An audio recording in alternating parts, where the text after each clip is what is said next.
On What Grounds podcast. Well, isn't that such a cute picture, babe? Yeah, it is a cute picture. We have problems with looking at puppy pictures online. Oh, thank you so much, everybody, for posting all of your cute little puppy pictures. This cute little beagle puppy, she's so adorable. But she has a home, so she's all set. Hey, well, good morning, babe. How are you? Doing good. This is another podcast episode 4. And hopefully we got our technical issues resolved so it won't pop and crackle. Mm-hmm. So let's try this again. On what grounds? What's up, party people? Right. Woo! Anyways, so, On What Grounds podcast. Here we are yet again. 4th episode in. Wow, this is a milestone. We're definitely having our fun over here. We're having a good time. Absolutely. We are getting a little bit of a late start today because we had some errands to do this morning. We took Sammy to the vet. He's doing A-okay. He just needed his distemper, and he took it like a champ. And need to get my oil change done. All very, very, very exciting. Yeah. It was pretty riveting. Yeah. But we're here now. Mm-hmm. And before we start with our topic, there was something that you wanted to talk about first. Yeah, all right. So we started last week with doing true confessions, and I wanted to start out today with my true confession. Okay. All right. Okay. To anybody who's listening, hear me out on this one. You can laugh if you want to or roll your eyes, but I have always had a thing for... how am I going to say this without alarming people? All right, because we live in a crazy world. All right, just to cut to the quick, I have a thing for apocalyptic movies. I have a thing for, it's not like I have a love for it. It's like the equivalent of the people out there that love horror movies. I'm not really a horror movie fan. I'm very picky on it. But if you put any kind of nuclear war movie in front of me, I will love watching the shit out of it. And I think a lot of it has to do with just like my upbringing. Maybe some of it has to do with the religious upbringing because they always talk about the end of the world. Could be. Maybe it stems from there. I really do. But the irony is that in that religion, they don't believe, or at least this is the last thing that I knew, they don't believe that a nuclear war, they don't believe that the end of the world would be man-made. Go figure. Go figure. Yeah, they don't believe that a nuclear war, that an atom bomb is, or any kind of, World War III brought on by humanity is what would end the world. It would all be, God's doing, God's choice of, he would, send his son down to earth and wipe out all of the bad people and blah, blah, blah. But I don't feel like staying on the religious conversation part of things. True confessions is that, no, I absolutely have this thing for apocalyptic movies. Like, say, for example, that movie back in 1983, The Day After. I fucking love that movie to this day. That's one of my favorite movies, and we'll have to talk about our favorite movies along the way, but it is amongst my favorites. I'll actually look up online to see what movies out there. I want a list of all of these movies that have any kind of atom bombs in them and any kind of depiction of what the world would be like after a nuclear explosion. So you have The Day After. You have Testament. A lot of people said that they really enjoyed Testament. I was okay with it, but it kind of seemed like a slow burn. What was that one? Was it Miracle Mile?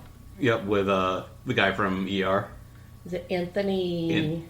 Is it Anthony Michael Hall? No. Or am I confusing myself with the guy from Breakfast Club? Not him. The guy from ER. I know who you're talking about. Let me look it up. Can we look it up, Jamie? Yes, let's look it up. Well, while you're looking it up, so that movie Miracle Mile, if you're interested in something that's apocalyptic, I really highly suggest it. And a little pop trivia for you. The main guy in that, along with the woman, Mare Winningham, that plays like his girlfriend of sorts in the movie, they, in recent years, like maybe a year or two ago, they actually got married. They're together. Yeah. So, nice. And I think that's really cool. All right, what's his name? And it's Anthony Edwards. Anthony Edwards. I knew there was an Anthony in there somewhere. Anyways, Threads. Do you remember watching Threads with me? Yep, and I remember you were like, you had mentioned it, and you're like, there's this movie out there where a woman is holding her dead baby and is super fucked up, and I'm like, and we went hunting for it, and then you're like, I think that's the movie, and then I know you remember you bought it, and we watched it together, and we were all done watching it, and it's just like, wow, what a It's such a rough bummer. movie. Yeah, it's such a bummer of a movie. Well, let me go back in time with that movie in particular. So I did some research on that movie, and even the version that I ended up buying. Now, Threads is a movie that came out roughly around the same time as The Day After, maybe like a year-ish or so afterwards. So early mid-'80s. Anyways, and it's a British movie. So basically the movie is, nuclear holocaust. The entire, all of England, UK or whatever, they get just wiped out. And what I recall from my childhood, I remember being super young, and me and one of my older sisters, here we are young, we shared a bedroom together, and the way the house was configured, we could sneak out of our bedroom and sneak around the corner, and there was the living room, but my mom had it in that as soon as you sneak around the corner to the living room, the sofa was right there, so it was kind of like a wall, and if they're sitting there watching something, we could just quietly creep and sneak over and peek over the sofa to see what they're looking at on TV. And boy, did I watch a lot of TV that way growing up. But I just remember being so young. I could have been 5, 6, 7 years old and sneaking out there, and I remember that scene. There was a scene where it looked like a woman that was absolutely traumatized, and she was holding a dead baby. And then there was this other scene where it was in a hospital, and they didn't have any kind of anesthesia, they didn't have any kind of painkillers, and the hospital was absolutely packed with people needing all kinds of care, and they were conducting amputations without any kind of painkiller, and the only thing that they were using as some kind of cleanser was salt. Can you imagine putting salt on a wound? Do we know how that feels? Yeah. So that's all they had for any kind of like sterilization, and I don't even know in real life if salt is considered something that you would use for cleaning something or sterilizing something. Yeah. I don't know, it could have been just for the sake of the movie, but I just remember as a kid seeing those scenes. Now, flash forward to now, and the movie version that I have, they did some cutting and some trimming here and there, and even the movie version that I have does not have those specific scenes in mind. They come really close, but they did some trimming and editing here and there. So I did some research, and I found that they have the version that I grew up remembering on YouTube. You can go to YouTube, and the last I knew, and this was just a few months ago, I was able to watch. I was in the study one night doing my schoolwork, and I take a lot of lengthy breaks here and there in between my schoolwork just so that I can gather my thoughts. And sure, I sit there and I gather my thoughts watching an apocalyptic movie. How relaxing is that? Yeah.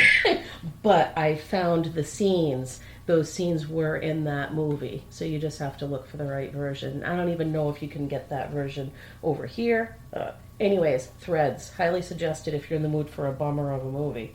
Another one that I really love is Take Shelter with Michael Shannon.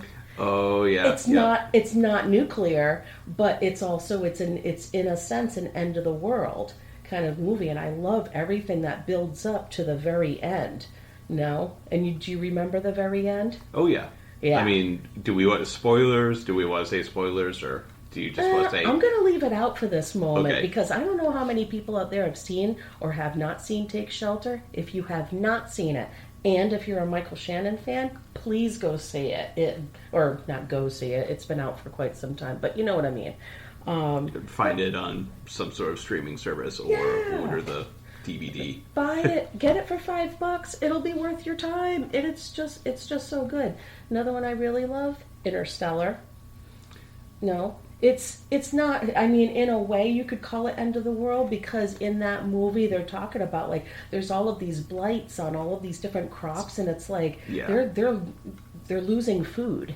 No, they can't even fucking grow anything. The only thing that's still successfully growing for the time being is corn. No, they don't. Like, I remember at the beginning of the movie, you have John Lithgow, and he's out there and he's looking at somebody burning off their crops, and he says something like, "Oh, that's the last of the okra. No, they're not going to have any okra anymore," or anything like that. And it's like that is in a way like the end of the world. You're not going to have certain foods anymore. They're going extinct, and that's scary.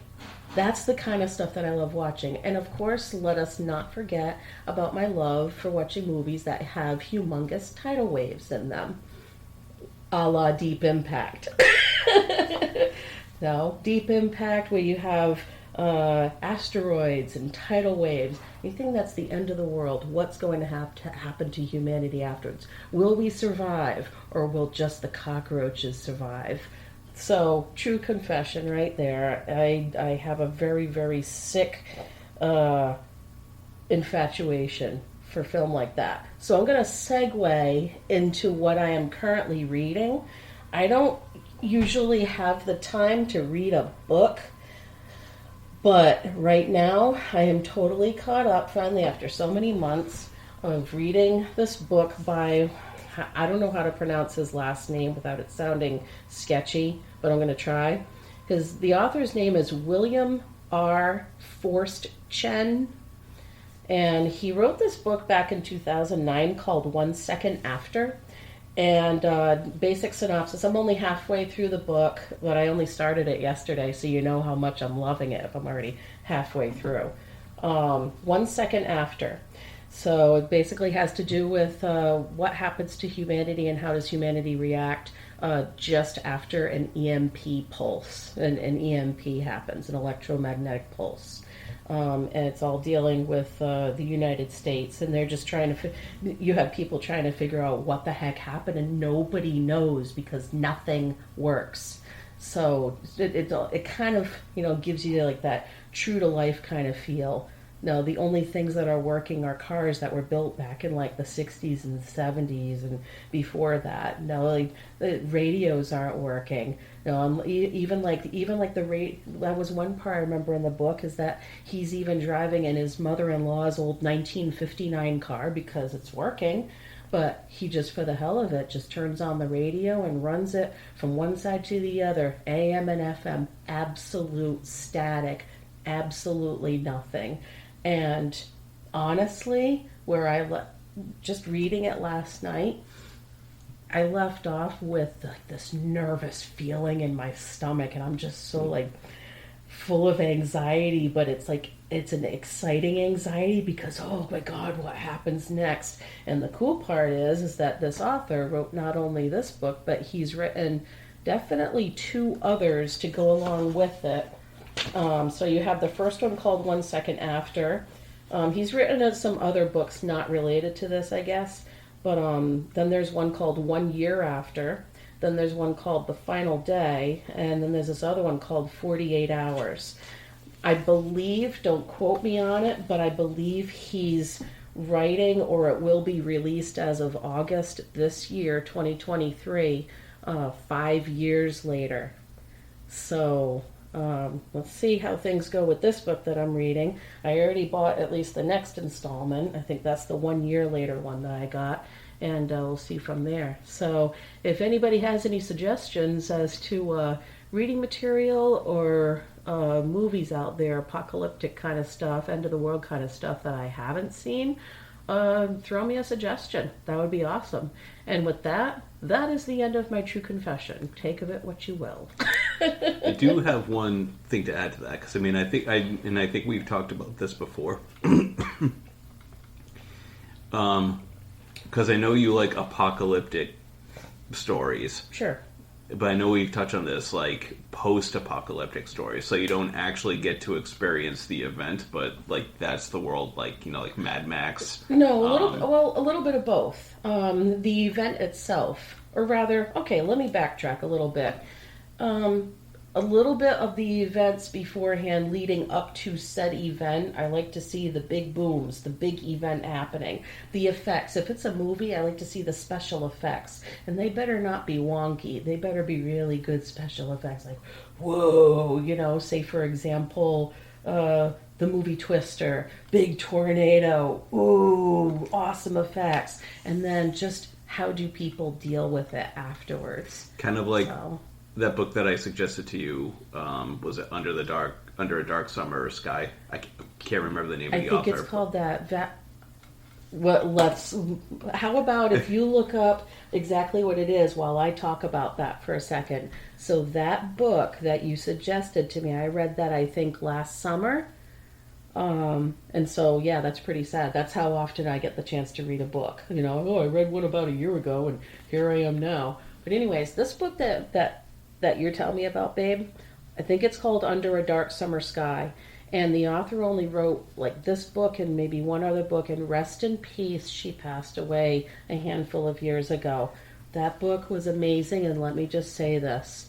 If a book is that good where I start the book, say for example in the morning, now I have a day off from work, and I do absolutely nothing else throughout the day but read that book, and I went to bed in the wee hours of the morning, I would not put down that book until I was done with it. So I read that book inside of one day. It was that damn good. Yep, and it was Vanessa, I apologize if I mispronounce her name, Vanessa LaFay, and yep, I believe she had breast cancer. Mm-hmm. And she even has a, I believe the blog is still up, but she was actually running a blog on like her experiences with it and like trying to just lift people up to be like, hey, listen, if you have cancer and you're going through a time, like I'm doing this too, so if you need to chime in and be able to read this, just know you're not alone. And like she run it, I guess a lot of people really appreciated that and like would communicate with that, like had a good response to that. But yeah, she unfortunately passed away. Yeah. I believe it was this book, and I believe she has one more that was like a side story having to do with it. I'll have to check that out. Yeah, but yeah, I read that. Or I mean, I didn't read all of it, but I did it for my reader's advisory course because it had to do with like genre blends, and I know that was a part of it. Was it on the list? Was there like a suggested or prescribed list of books to pick from? So the for that course, there were 3 main books that we had to read. The first one was I'm drawing a blank on it now, but it's a TV show. Lou Diamond Phillips is on it too as a supporting member with Longmire. Yeah, I had to read the first book for that course because it's considered a genre blend. That it's a Western, but it's also a mystery because it's it has to do with crime and. Yeah. But yeah, that was the first one. The second one was the first Outlander book because it's technically a history piece, or like a fictional, or excuse me, historical fiction, but it's also a sci-fi blend because again, she goes back in time. And I have to interrupt on this one. That's also yet another thing I'm a sucker for is anything involving time travel. Yeah. Yeah. But anyways. And the third book was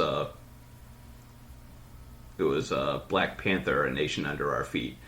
I really enjoyed that book. It was really interesting to talk. I'm sorry if I deviate too much. No. I want to hear what you read. I really enjoyed that book. A lot of people that were in the course that genuinely enjoyed the Black Panther comic books hated it because, and I think that's a really interesting thing that as far as what it says about us as a culture when we are invested in characters that already exist and somebody takes it and does something different with it. Yeah. Like it's like, oh, how could you do that? How could you even with movies now, like how could you recast this person or do this interpretation? And me, like I didn't grow up with the Black Panther comics. I knew who the character was, and like when you pop it, it's like, oh, that's cool. But it's a really interesting. And again, I only read the first book, but it was a really good take on politics and interweaving politics and things that can happen in different countries. And T'Challa, like basically like having self-doubt as him as a king, and then they introduce, and I apologize if I mispronounced the character's name. Was it T2? And he's this. He's a villain in the story, but they at least start him off as being a very sympathetic villain because he's basically saying that he wants Wakanda to return to the people. It's like no kings, no masters, and he has this ability to like make the trees move and stuff like that. And it sucks that Lance Reddick passed away because he would have been absolutely perfect to play this character. Like I'm reading the book and it's like he'd be perfect for that. So it sucks that he's dead because that could have been a great Marvel character for him to do. I'm gonna sound like a horrible person when I say this, or maybe you can giggle for a second. But when you first said that, for like reading stuff that you had to read, and you first mentioned Black Panther, I thought you were talking about like the Black Panther Party of the No, 60s but you know what? and I 70s. will. Sorry. But you know what? I'll segue on that too because one thing that makes. One thing why the story was such a different take was because of the author that actually wrote the story. And let me find his name. Sorry, can we look that up, Jamie, real quick? Yes, please do. I want to hear all about this. Yeah, because, that's something that I wonder about. When was, like, the Marvel Black Panther story written, and is there any remote correlation of the term and title with the Black Panther Party from, loosely speaking, the 60s and 70s? Right. You know what I'm talking about? Oh, yeah. Okay. Right. So I apologize if I mispronounce his name. So again, I absolutely apologize. But Ta-Nehisi Coates, I believe. Okay. So, and I remember for the course talking about it. So his father was a Black Panther. So really, yeah. So that was highly influential on his upbringing, and his father would actually had a printing press inside their house to print Black Panther publications, pamphlets, stuff like that. So, and I guess his father was abusive, so he did have that aspect of his upbringing too. But his politics are very rooted in, I don't want to go too much into details in it, because as far as politics and stuff like that too. But I definitely believe he has stated on record that he does not believe that Black people and white people should intermingle. He feels like we should be kept separate. So, but coming back to the story itself, there are definitely a lot of politics in the story, but I don't feel like he put his personal politics into it. He didn't let how he feels about the world dictate a good story. I felt like he definitely told a really good story with it, without trying to insert, he definitely put a message in there, but it's not a message, to tell you how to feel about it, but it's just kind of, looking at the world, and it's there's violence, empires are raised and they fall, and just a lot of stuff like that, and I really liked it. I think he did a good job on that. Yeah. But sorry to come back to it. There were also a lot of books that we were allowed to pick, and they were in lists because it was basically okay, what's going on at the time. And I picked Under a Dark Summer Sky because it's a period piece, but also it's the whole disaster aspect of the story too. Yeah. But yeah, no, there are other books that we did too that I would definitely want to read more and do from start to finish. And this comes back to when I was asking just post-apocalyptic, because one of the books that I did was the book Born. And I can't remember the author's name, but he did the Southern Reach trilogy, and the first part of the Southern Reach trilogy is Annihilation, which they did adapt into a movie. When you say born, is it born as in a person is a baby is born, or no, born as in Jason Bourne? As in the last name Bourne. Oh, but okay. it's a post-apocalyptic story. We basically destroyed the world through biotechnology, and everything is destroyed. And wait a minute, what's the name of this again? Because I think that this might be something I want to look into. So let me get the exact spelling for you. And I know that you mentioned earlier about Mad Max and Road Warrior and all that kind of stuff. And yeah.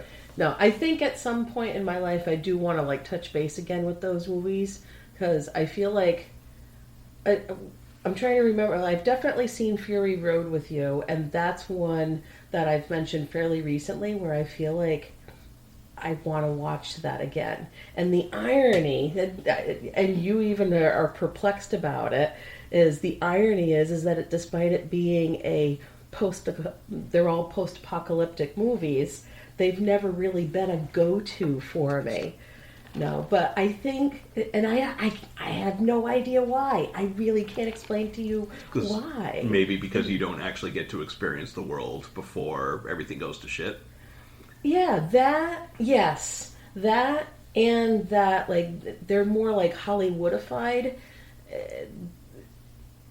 No, that doesn't really even make any sense either. Maybe it's No. because they're maybe you're saying they're too fantastical. Thank And- you. Okay. Yes, they're too fantastical, and all I end up thinking is like California Love, the video where you have Tupac and Dr. Dre, Yes. and they're jamming out, and they're all dressed up and riding around in these like souped up, weird out cars and everything, and it's like it's all fun and everything. And I'm not shitting on the movie franchise at all. I think in its own right, it's a great idea. Mad Max, all of that, it's all a great idea. It's just there's just some movies out there that I just never really connected with. And I feel like I need to really like emotionally connect with something in order to just like really love the shit out of it. But with that said, I have had my mind on wanting to watch Fury Road again, and with that said, I'll probably want to watch the other ones too.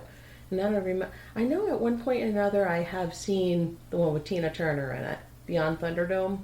Yep. At some point or another in my life, I've definitely watched it once.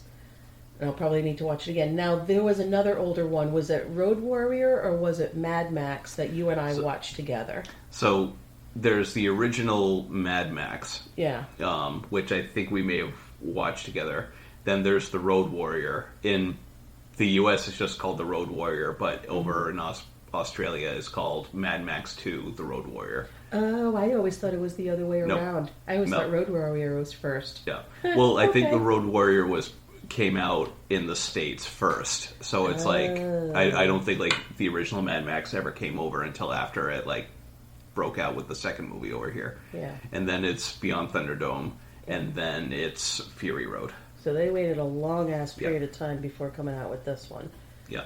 So, but yeah, I think I'd like to go through all of those again at some point, explore all of those. And with that said, can we go back to what we were talking about before, Born? Yeah.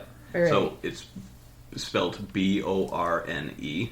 Oh, okay. Yeah. I'm writing this down. And you don't actually get to experience the world end in this book. So basically, it just starts off, everything's gone to shit. Mm-hmm. There is a giant flying bear. Ooh. Like they did like genetic testing on it, like because they wanted to create a super weapon with a bear. Mm-hmm. And with all the testing that they did on it, it just kept on growing and growing and growing. Like think like King Kong size. Like Who wrote this? um. And is it one book or is it a series? So, the writer is Jeff Vandermeer, With a J? Jeff Vandermeer, Vandermeer. You spelled that way too quick. VAN. Like a van. Mm-hmm. Der, as in der, and Meer, Meer. Meer. When you said Jeff at first, it sounded like Jif, No, like the peanut butter. but like. And that's a question for you too. When there's like online, is it a GIF or a GIF? That argument, I will die. It's a I will GIF. die on top of the highest hill. It's a GIF. Thank you. Yeah. That's what I think too. But you know what? There's people out there that insist it's pronounced GIF. And those people need to just stop it right now. It's a GIF. God damn it. Anywho. But coming back to what you said, there's But the no story. like real sequels, but there are offshoot stories that take place in that same world. Okay. Like I can't remember what those are called, but you should be basically like if you Google this author or this book, you'll be able to find the names of those books. Yeah, Definitely. I'm going to look But that up. It's I wanna read it. really good because again, like you've got the giant flying bear. Mm-hmm. One of the things in it is that there are people out there that will scavenge it while it sleeps because it's so big that like things of value get tangled in its fur. So like the main character of the story, she's like waiting till he sleeps and she's like rummaging through his hair while he's sleeping to like find something that she can sell. And that's how she ends up finding Born. And what Born is, like it's like this little like amoeba thing like embedded in his hair, and she's like, what's this? I don't know what this is, but I'll take it. and she takes it, and it starts to like become self-aware, and like it slowly like grows into like a humanoid form, and like starts to learn speech and talking with it, and it's like, hi, I'm this, and like it's actually like communicating with her and talking to her like a person. And then as the story goes on, it becomes even more self-aware, and then it just asks like, it's like, what happened to the world? Like, and it's just like it definitely deals with like all that stuff, like what it means to be alive, what it means to be, I'm intrigued. like it's.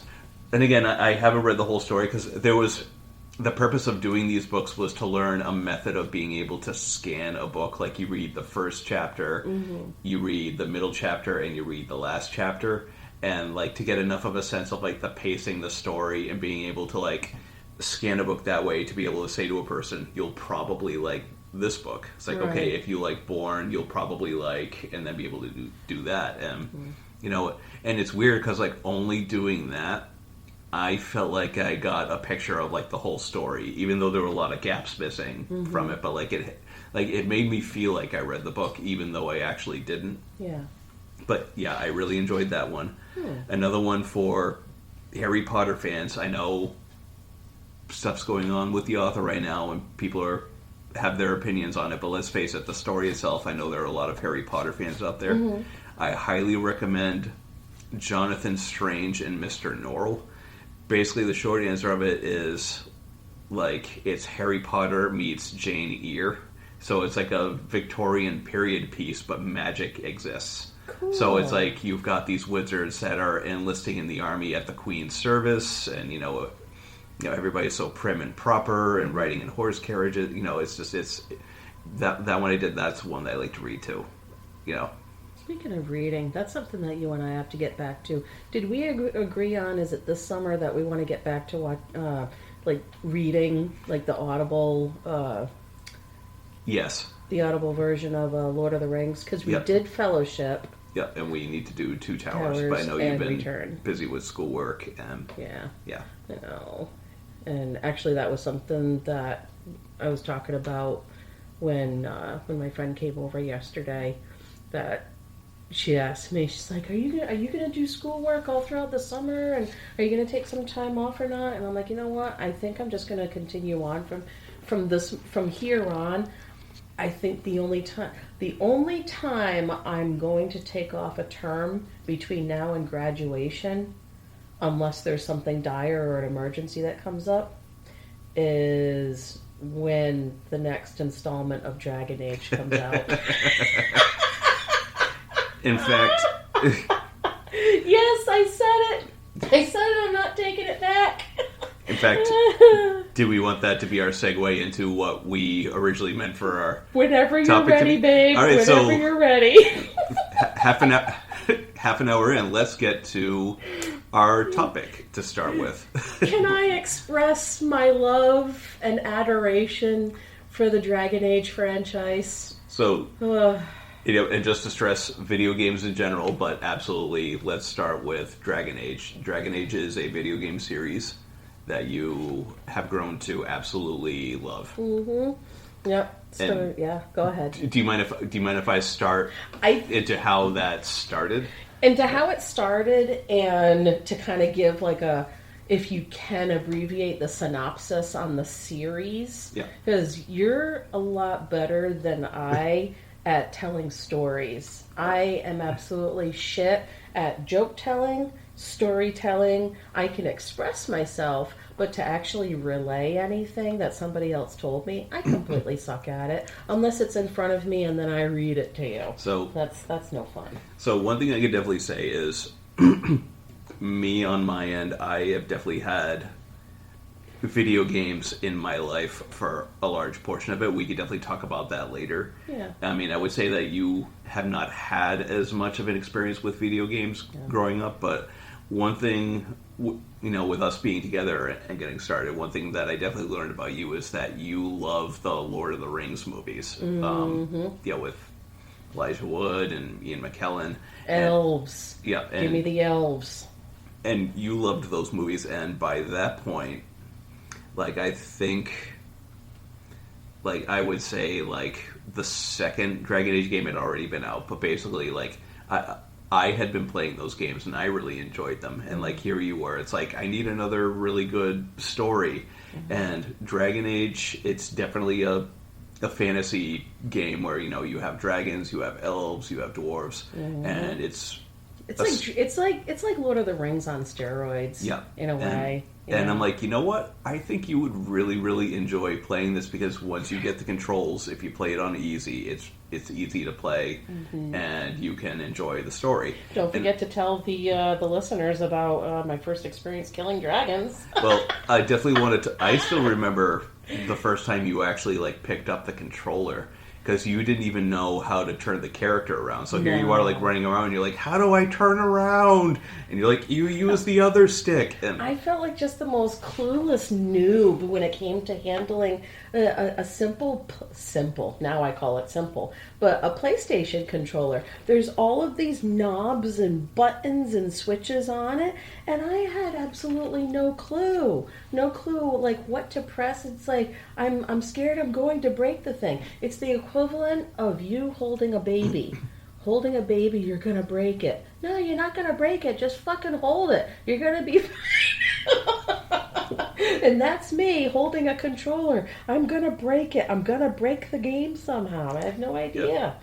And but you played it, and I remember your first time playing it. I felt like I was coaching you every step of the way because, like, no, don't do that. Like, remember that? It's like, this is your first playthrough. That's the kind of thing you do in your third playthrough. It's just like, no, that person's gonna die if you do that, because Dragon Age is definitely a choice-based game. Yes. And like, I remember you got into Origins. Boy, did I learn the hard way, though. And you really got into that, and you really enjoyed that. And then it's like, hey, you should really play Dragon Age 2. And you're like, no, I don't know if I want to do that. And then eventually you, like, put your toes in the water on that one. And then I think there was one playthrough you started, and then you're like, no, I'm just going to go back to the first one. But then, I was hugely stuck on the first one on Origins for the longest time. I felt that beyond playing that one, that no sequel to it would equal the amount of awesomeness that Dragon Age Origins has. With that said, and like you said, by the time I finally got to tiptoeing into playing the second one, Awakening. Was Awakening a segue? I forget now. Was it a segue off of Origins or off of 2? Off of Origins. And I think, Origins. Sorry, my memory is a little hazy. You may have actually played Awakening after we got 2. Yeah, because believe it or not, right. like, I actually never played Awakening by myself. What? Because it's so good. Because we actually got that for you. So it's like, not to go too much into the story, but Anders in the second game, and then I saw him in the Awakening expansion. I was like, wow, this is like a different character. So can we tell the audience like a basic synopsis of tell me in your words a basic storyline of Origins. Let's talk about Origins first. Origins.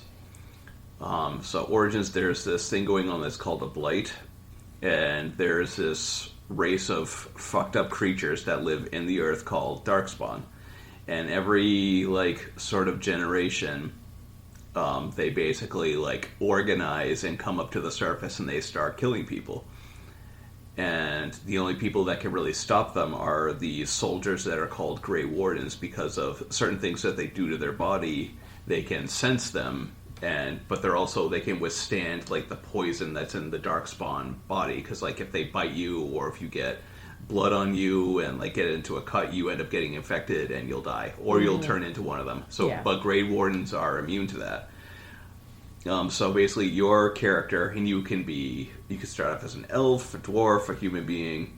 Things end up happening to you that end up making you become a Grey Warden, or meeting people to go and do the joining to become a Grey Warden.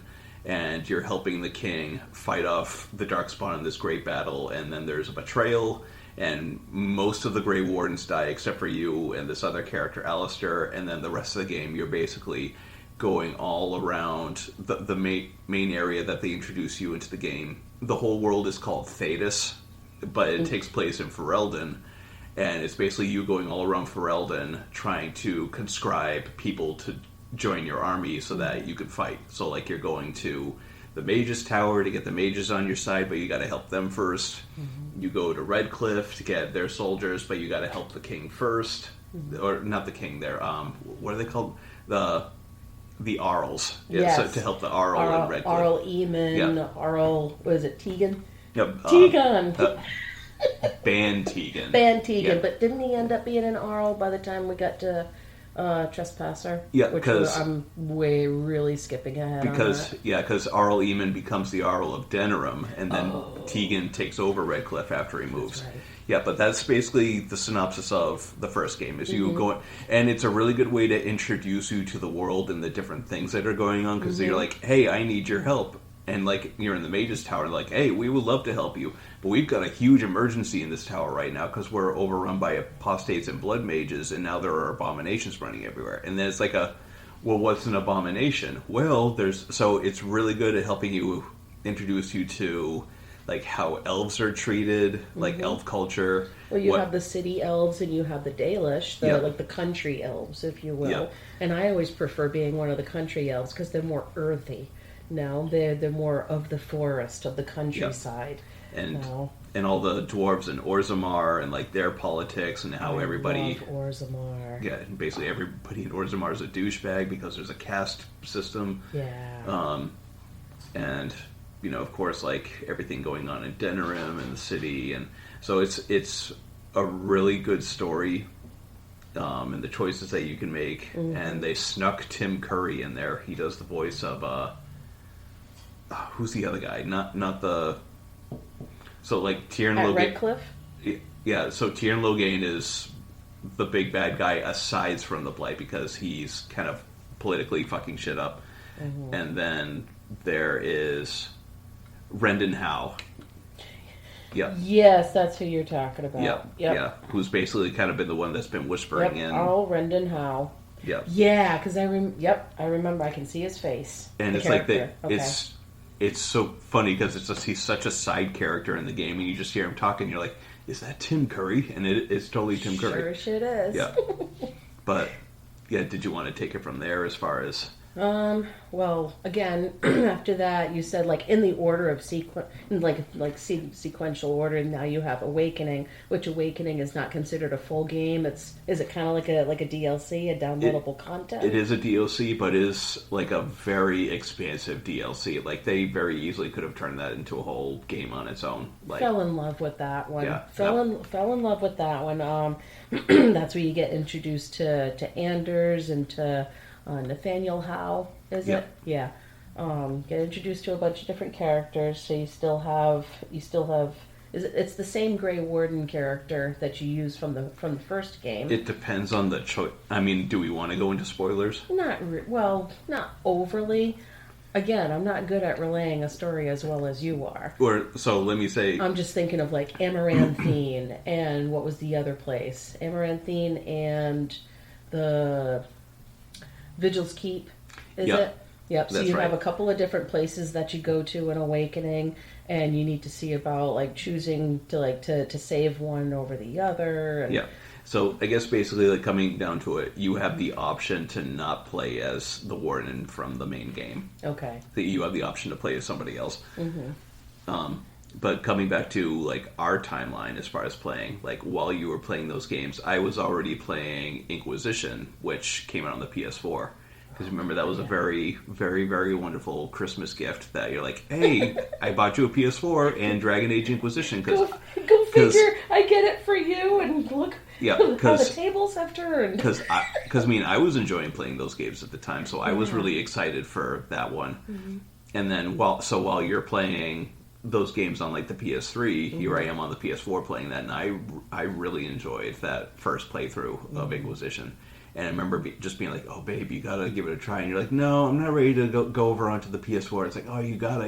And then eventually, you finally like, okay, like I mean, and I think it might have been like even like a whole year or maybe more before you even gave it a chance. However, before we skip over to Inquisition, we really need to give Dragon Age 2 some love and attention, along with any of the other DLCs, like, Golems of Almgarak, is it? That's right. And, the one about Morrigan.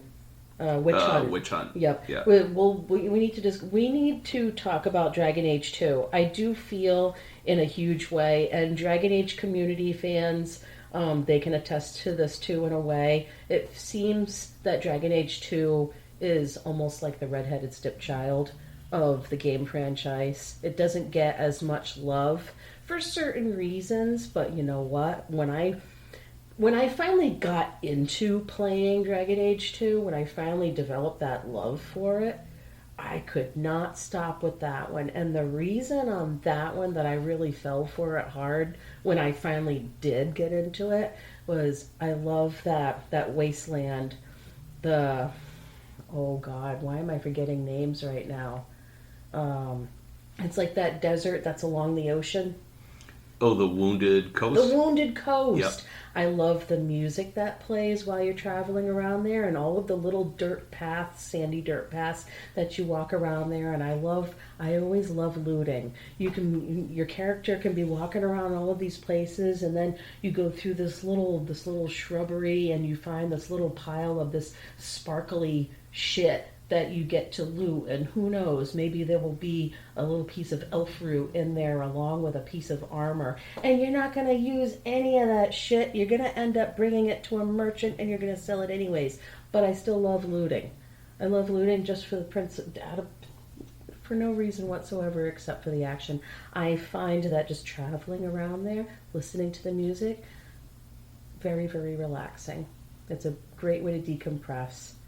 Now, after a long, hard day of work, just come home and play Dragon Age.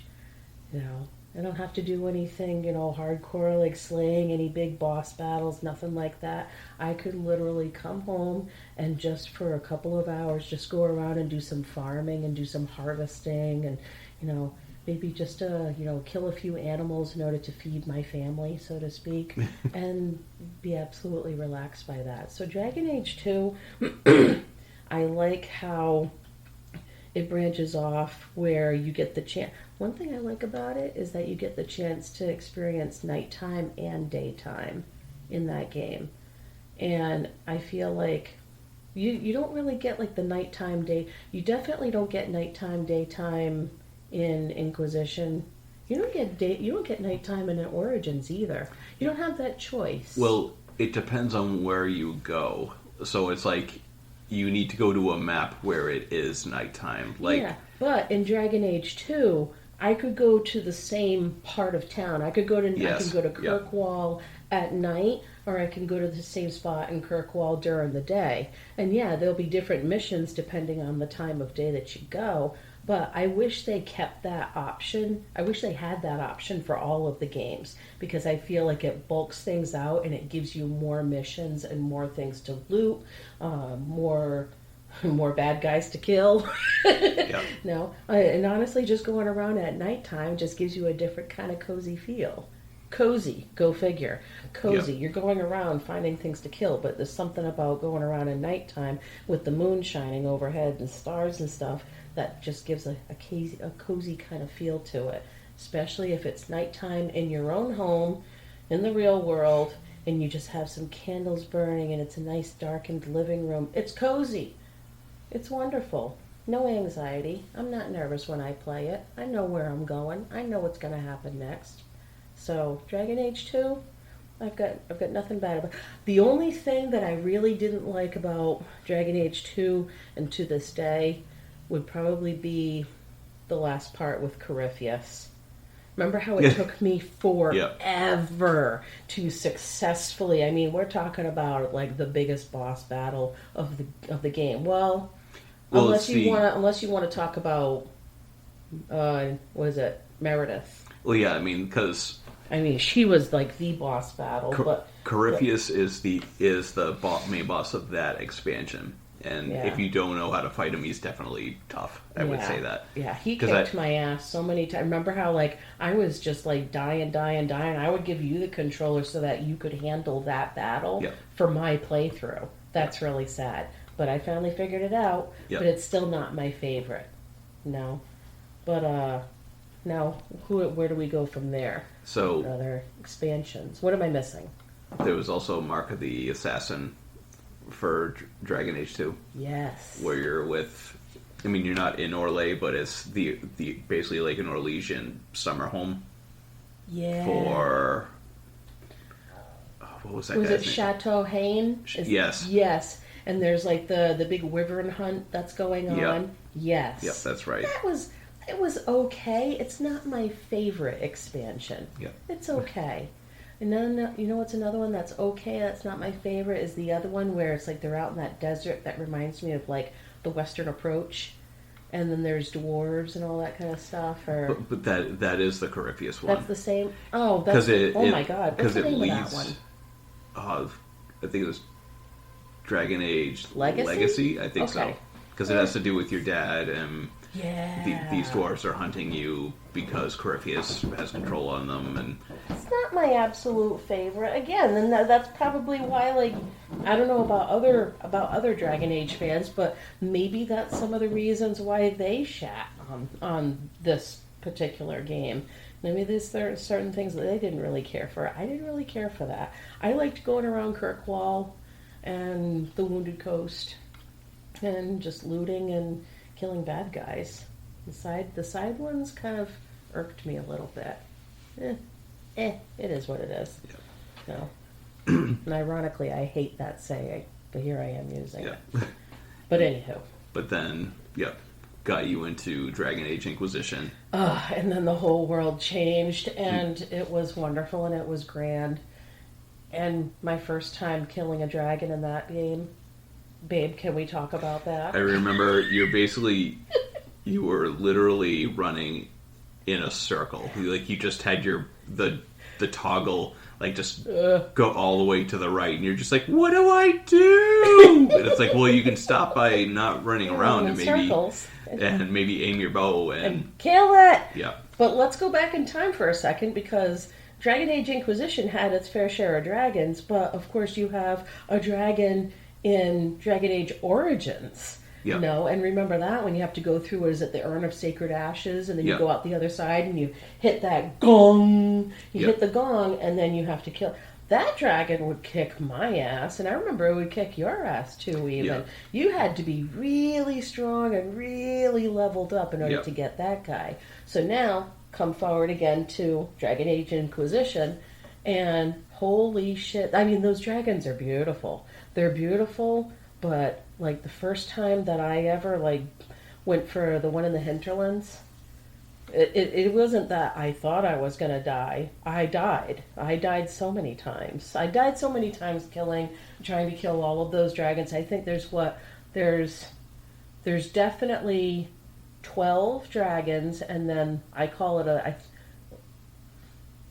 all right, so you have the dragon in the hinterlands. Let me count these: hinterlands, Crestwood, Hissing Wastes. We love that one because that's the Sandy Howler.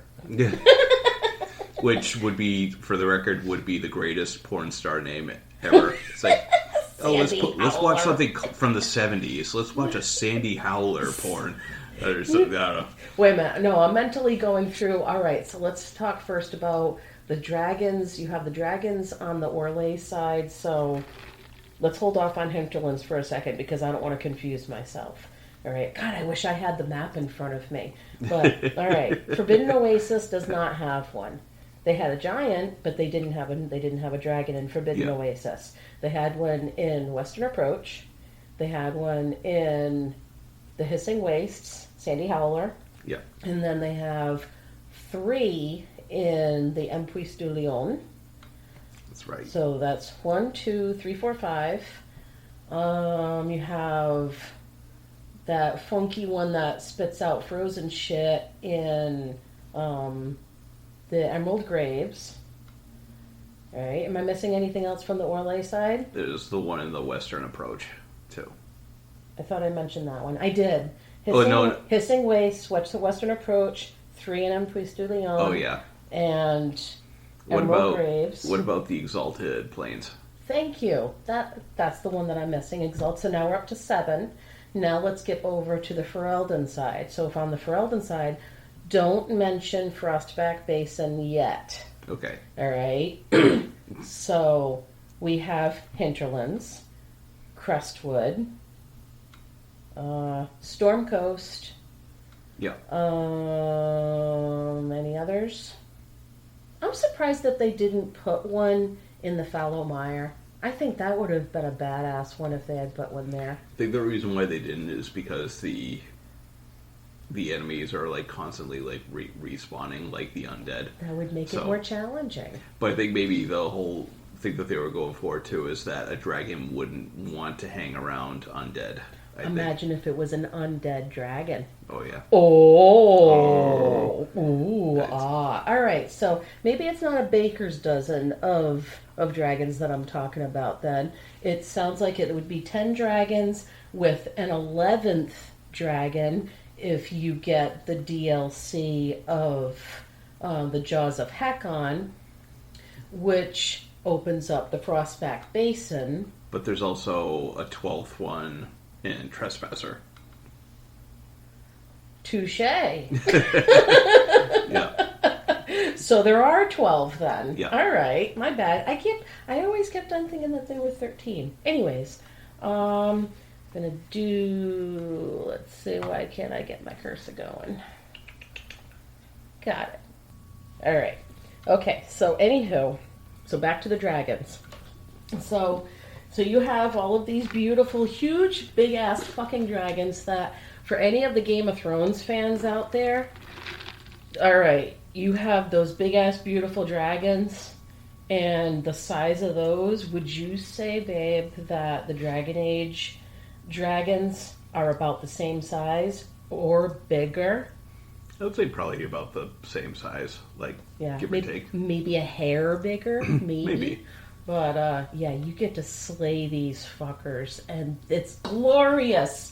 It's absolutely glorious. And every single time I do it, it's still glorious. Now, one thing I remember back at the beginning, I feel like for the first few years that I was playing Inquisition, I felt like whenever I would play it, I was like, woo, yeehaw, giddy up, and I would just, slay it and everything. Now I'm to the point where I'm so leveled up, I know exactly what weapons I'm using, what tactics I'm using, that now I slay a dragon, and it's still glorious, it's still beautiful, but 2 minutes go by, and the dragon is dead.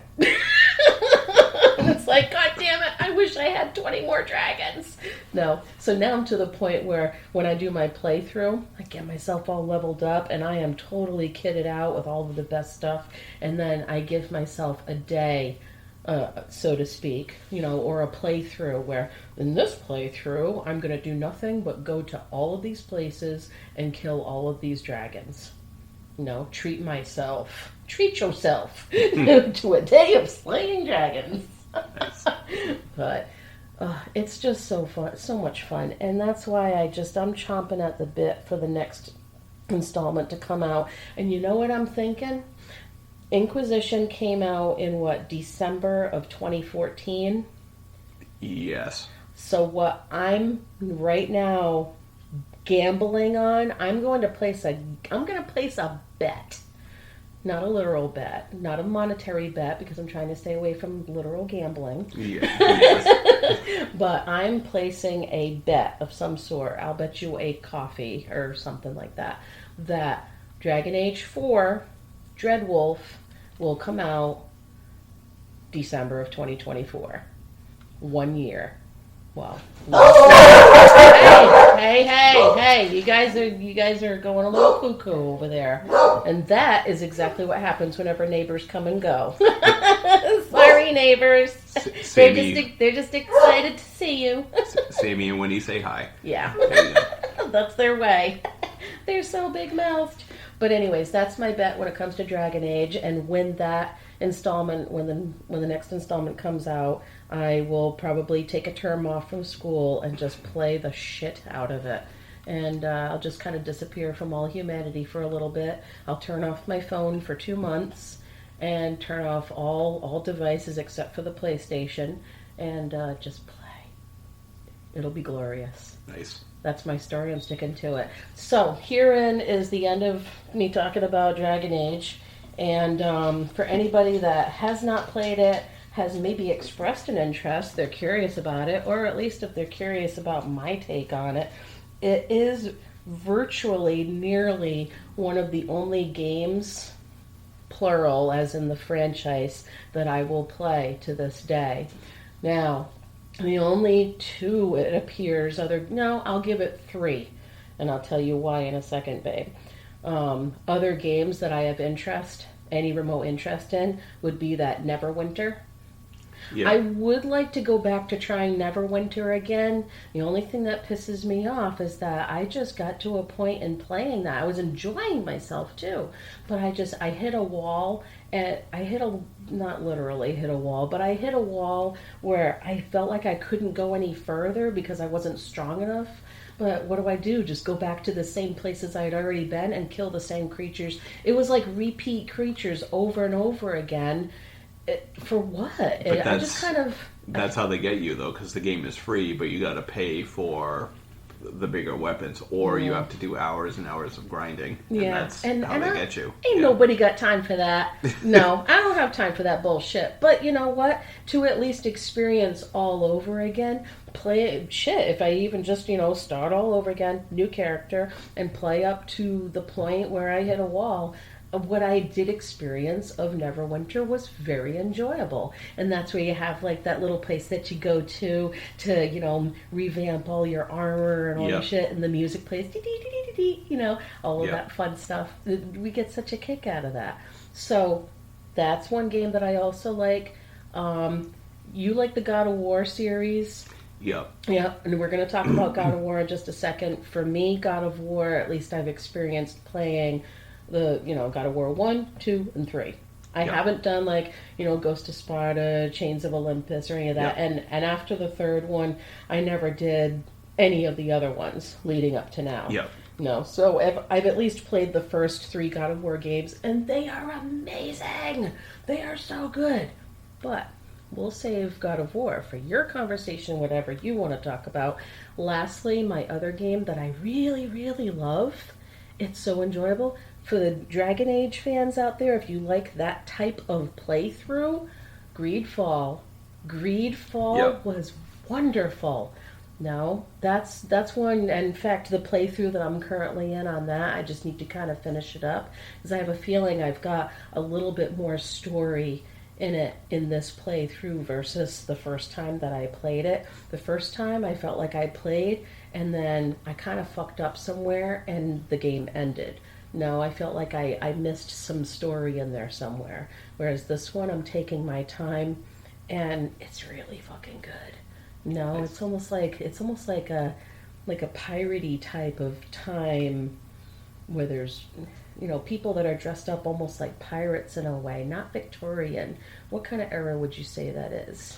It almost has like the 1600s, 1700s. It almost kind of has like a Spaniard, like conquistador kind of vibe to the game. Mm-hmm. Definitely, the way the helmets and the armor are made. Definitely. Yeah, but then how I'm a sucker when it comes to really good music in not only a movie soundtrack but in a game soundtrack. The music from all of the Dragon Age movies are amazing. I have the soundtracks on my phone. I love listening to the themes of all of them. There's certain elements of them that I just absolutely enjoy, and it puts me back into that game mode even when I'm not playing.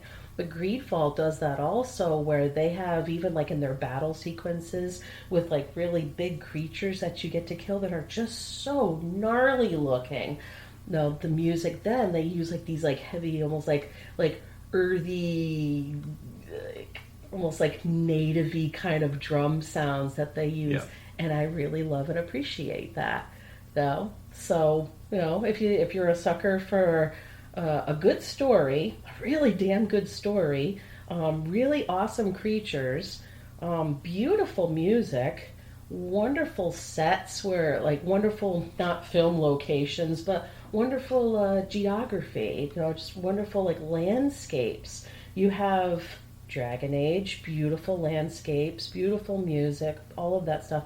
Greedfall is right up there with that. So I guess you could say I have a little bit of a pattern going when it comes to games that I do enjoy playing. They're not nerve-wracking for me. They're very relaxing. They give you a good story, and they provide a lot of beauty also amidst it. So, well, I'm going to give the floor to you. Tell me what you think about games and your background.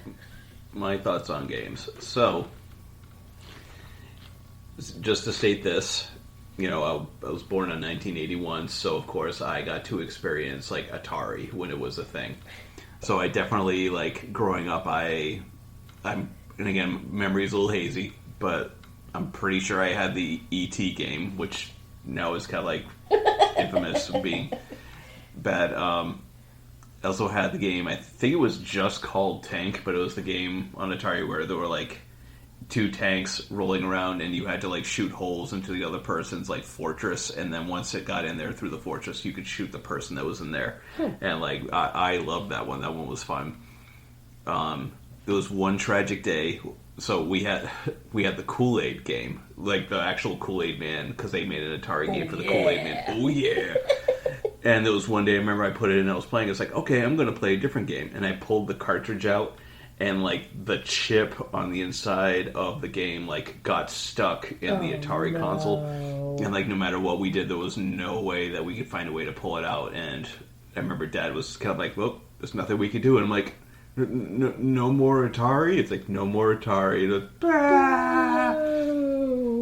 And then, years later, Nintendo came out, and so like I got to experience Super Mario Brothers in real time, like becoming a thing and playing that. And I remember when we first got it, we didn't know what to do. Mm-hmm. So it's like you're on that first stage and there's the Goomba right there, and we didn't understand what jumping was. So it's like, how do we get past this thing?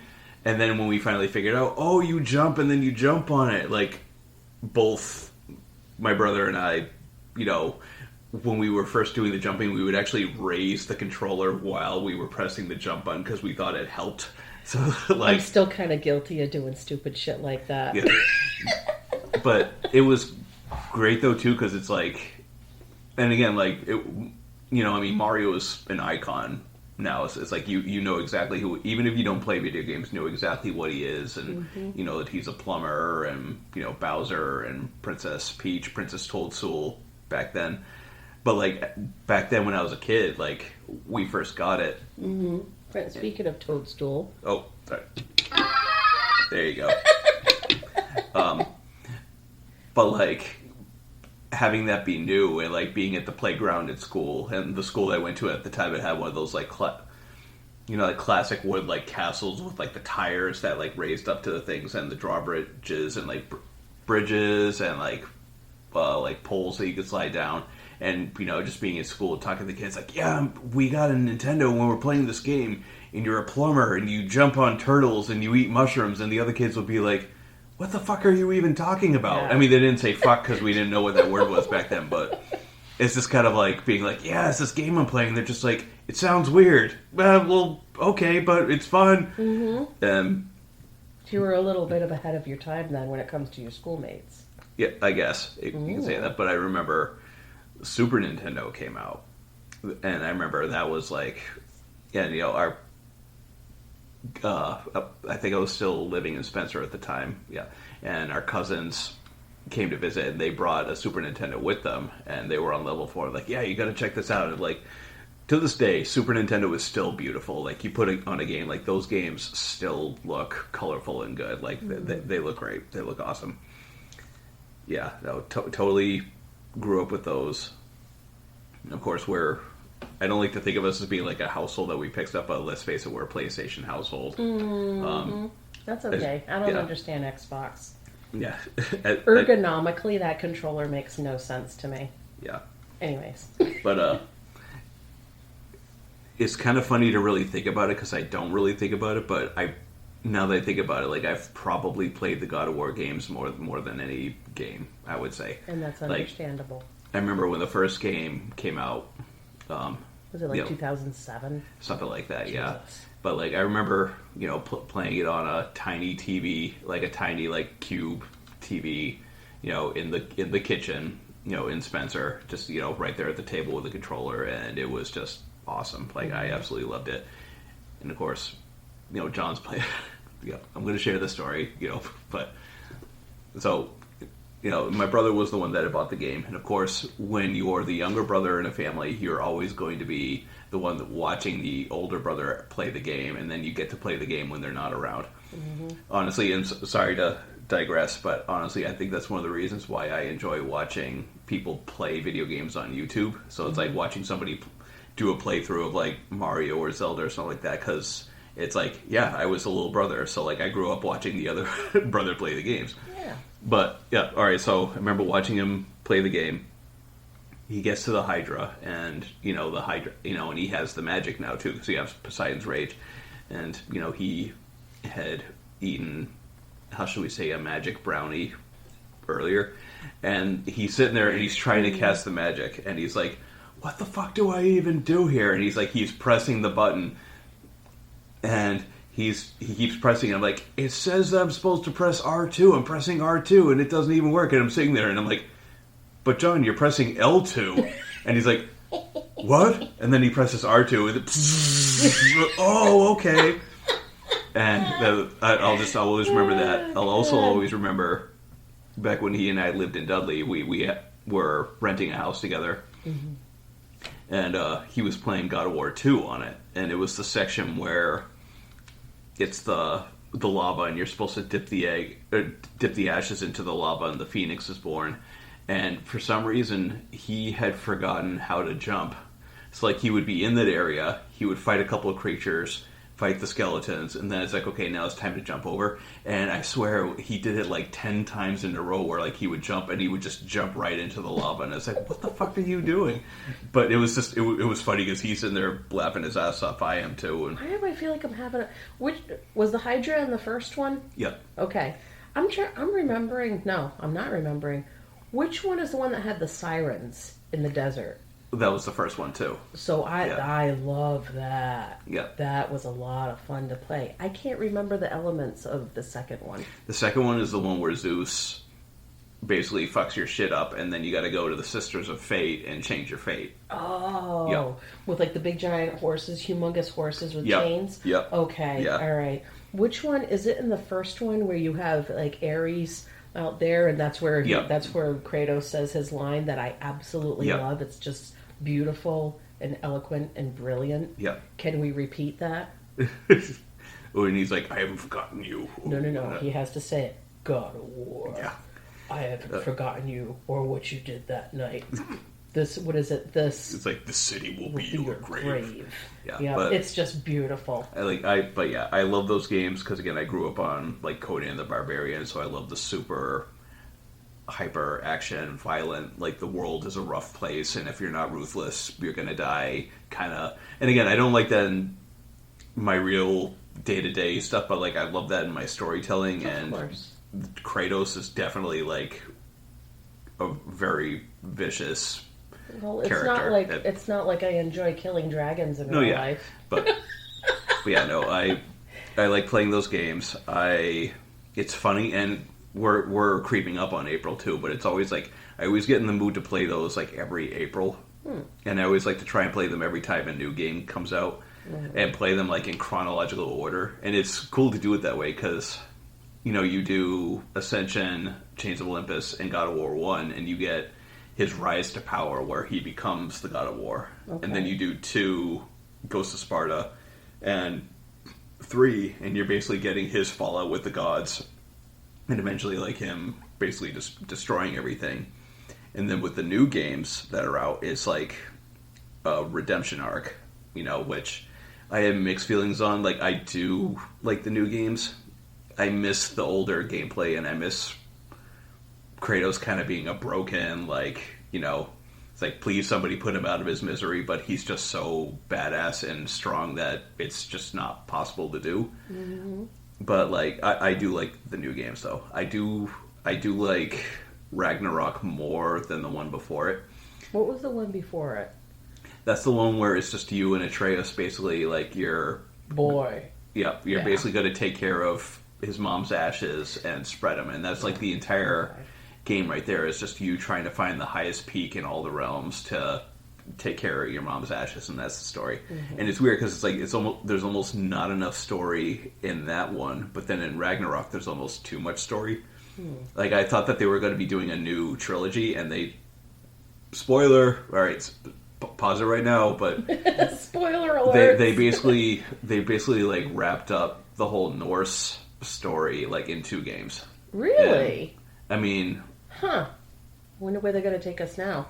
And, Rome? Are they going to take us to Roman lore? Well, and that's a good question too. And again, spoilers, but they definitely left it off where they can continue Atreus's story, but like they kind of almost like given Kratos a sort of resolution, and I hope they don't cut him out of the next game and make it just about Atreus. But again, I've never been one to like, oh, you got to listen to the fans and do what the fans are dictating, because like, you know what, if they are inspired to do something a certain way, then why not do it? Because I'd rather that than somebody to just try to like appeal to what I want, and then it ends up being not good. It's like, look, that's what happened to Star Wars. Let's face it.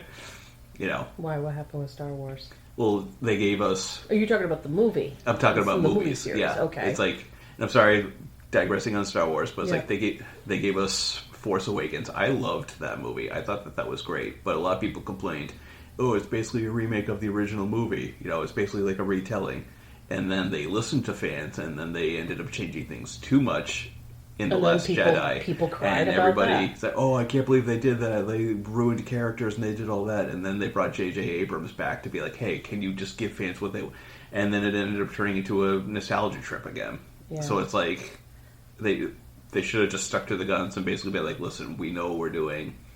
Let's just tell a story. But you do realize, babe, that there is just no pleasing everybody. Yeah. And that's why somebody is always going to Yeah. have something to bitch about. But that's I why hate that. Yeah, and that's what I'm saying, because it's like, oh, the new God of War games, can we get the classic gameplay? Mm-hmm. And then they would end up, I'm sure they would end up doing that, and then it wouldn't be good. So it's like, you know what, if they are sticking with this new gameplay style, it's like, go for it. It's like, I could be over Kratos' shoulder and throw an axe, that's fine. I like it. Now, when you were talking about God of War games, you definitely brought up number 1, you brought up number 2, and then you skipped over our favorite one. Oh, and you know, we can even talk about the story too, because again, when 2, I remember the first time finishing 2 and they left it on that cliffhanger. Babe, we have to talk about God of War 3. No, I'm getting there. I'm getting there. I remember they left it on that cliffhanger, and it was like, that game is going to be amazing. I can't wait for that. And it still is the shit. And I remember just seeing like pictures of, because again, it's like you went from God of War, PlayStation 2 graphics to PS3, and it was like a huge leap and bound. And you see photos of what things are going to look like, and it's like I know it's like they're going to begin it climbing right up that mountain with the Titans, and it's going to be so badass. And that was around the time that you and I met. What, God of War 3? Yeah. No kidding. Well, wow. I mean, like you and I, we were still like just dating at the time, and I even remember that day. Yeah, because I remember watching John play it before I was seeing you play it. Yeah. Well. Yeah. Wow. Because going far back. Well, here's where, because I remember that day. I remember I was still driving the white Monte Carlo at the time, and my door was squeaking. And this is a little husband and wife story right here. I remember, like, well, we weren't even married at the time. No, but I'm just saying, it was just a moment, like, we come out there, you notice my door squeaking, and, the way you were dressed at the time, you had, like, little short shorts on, and you had a bandana and how shall we say, a very flattering white t-shirt, let's say. 13 years and about 50-something pounds ago. And you just noticed my door squeak, and you just come on out there and you just spray it down. It's like WD-40 works like, every time. It's like, you're incredible. But what was funny is that whenever you came over to visit, I always knew that you were there as soon as I heard your door open. Yeah. Oh my God. But I remember, that day you and I, we went out to go and buy wood at Home Depot to build stuff for the practice space. Yeah. And then we ended up going to the mall after too, and we were eating there, and I heard one of my old students a couple of tables down. That student has since passed away, rest in peace. That was the one that I went to the life celebration for that one time. Okay. But sorry, digress. We did that, and I remember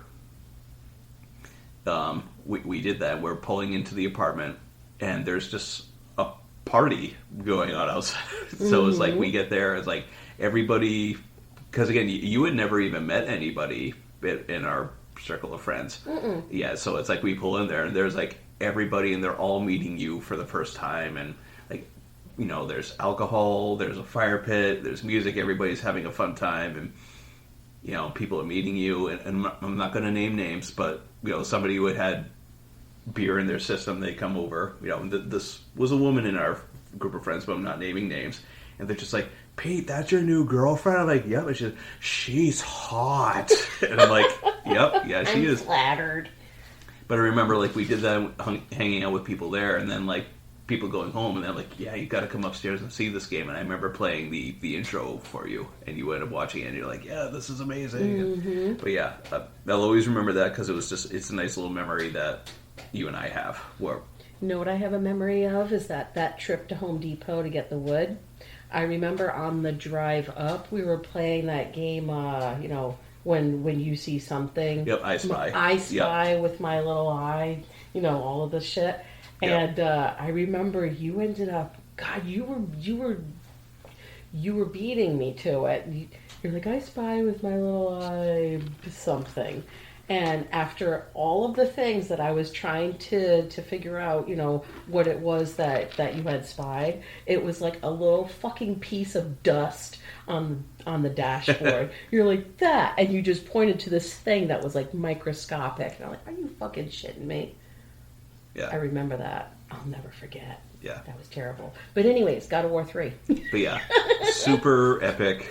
I just really want to talk about it. It's because that's my favorite one. It's honestly, it might be honestly, like, I like each of them individually. Even Ascension, a lot of people shit on Ascension because Was that the one with the hecatoncheires? yes, like, I just love saying that word. because here's what I think happened with that one is they tried to introduce multiplayer, and I think they focused too much on trying to make the multiplayer and not enough on the actual storyline game itself. Because let's face it, nobody that loves God of War wants to do multiplayer. They want to play a nice story with some badass fighting. And Well, so, didn't they try that with Dragon Age?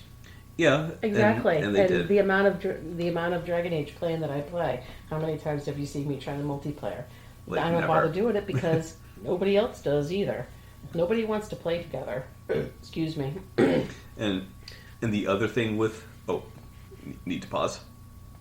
All right, so yeah, God of War 3. It's a huge climax for all of that, and it's brutal. You get to see somebody's head get pulled off, and I know we joke around about that too, because Helios, because he ends up saying one of the, like, I swear it's like one of the dumbest lines ever, just because it's so hilarious when you really think about it. Is that moment when he's just like, "Feel the wrath of the sun," and then pew pew pew pew. It's like, seriously.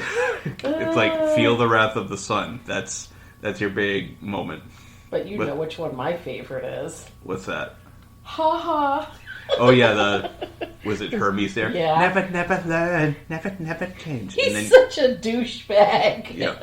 And then he gets his legs cut off, and it's epic. And there's blood everywhere, and he's crawling, and he's begging, and that's God of War in a nutshell, right there. We're getting excited about people's heads and limbs being cut off. We're pretty dark. Yeah.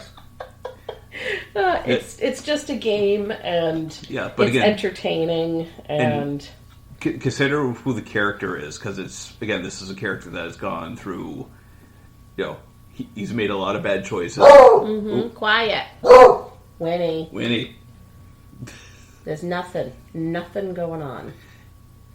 I mean, Kratos is a character that's kind of really been driven by his grief and his anger over what happened to his family and all that. And with this game, like, through all the brutality and, like, him getting his revenge, there is, like, a chance for redemption, a sort of a redemption arc with the character Pandora. And he almost backs out of it, and it almost becomes like almost like a moment of redemption. But then shit gets fucked up, and he makes bad choices again.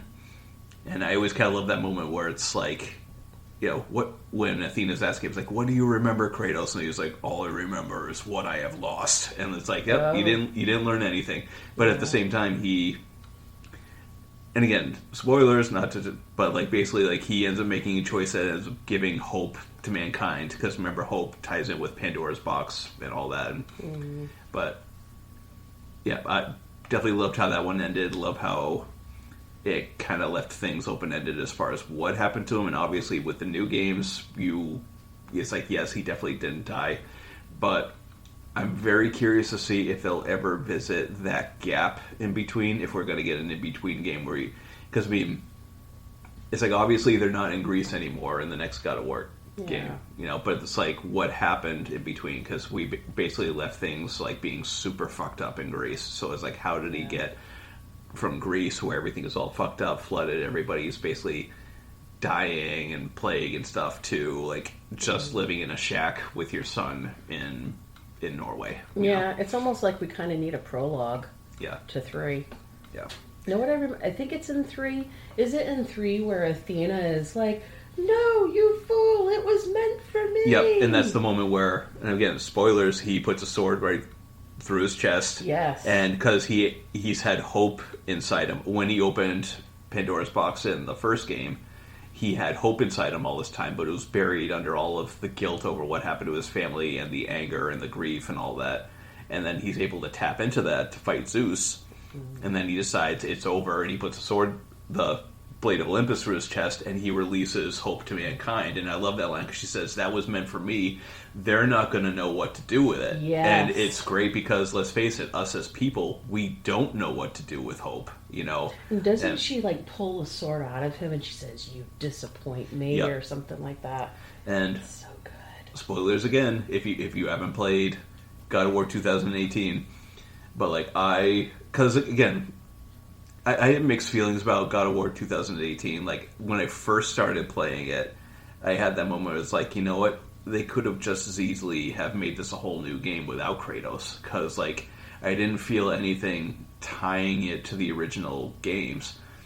And again, 2018 one. Which one is that? That's the one where you first meet Atreus. Okay. That's the one with the Has ashes. it already been 5 years? Wow. Yeah. Okay. But like the way it starts, it's like, and I understand it's like it's both a sequel and a sort of reboot.